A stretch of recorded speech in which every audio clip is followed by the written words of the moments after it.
Menyambut Hari Infanteri tahun 2017, Kodam Iskandar Muda gelar tapak tilas Peleton Beranting Yuda Westu Pramuka yang mengambil titik start di Kabupaten Biren hingga finish di Rindam Iskandar Muda Matai, Aceh Besar, Selasa 19 Desember 2017. Dalam kegiatan tapak tilas ini, Kodam Iskandar Muda juga melibatkan satu peleton pasukan Polri, Basarnas, dan FKPPI. Kapolresta Banda Aceh, Kombes Pol T. Saladin ikut serta memeriahkan acara ini.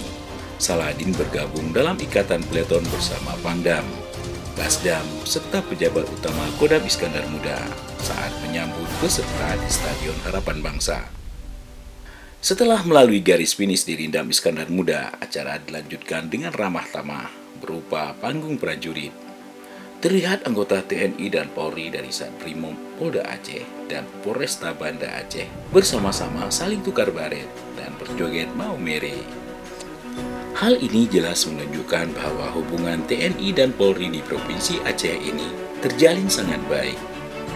Tak hanya joget mau mere, pemandangan yang mengundang decak kagum dan tawa dari semua yang berhadir pada acara tersebut, yaitu pada saat panitia mengadakan lomba mendirikan tenda payung kanopi yang pesertanya gabungan dari personil TNI, Brimob, Polresta, Basarnas, dan anggota FKPPI. Istimewanya dalam acara ini juga diikuti oleh anggota Koat, Polwan, dan anggota Putri FKPPI. Bersama rakyat TNI kuat, bersama rakyat dan Polri TNI semakin kuat.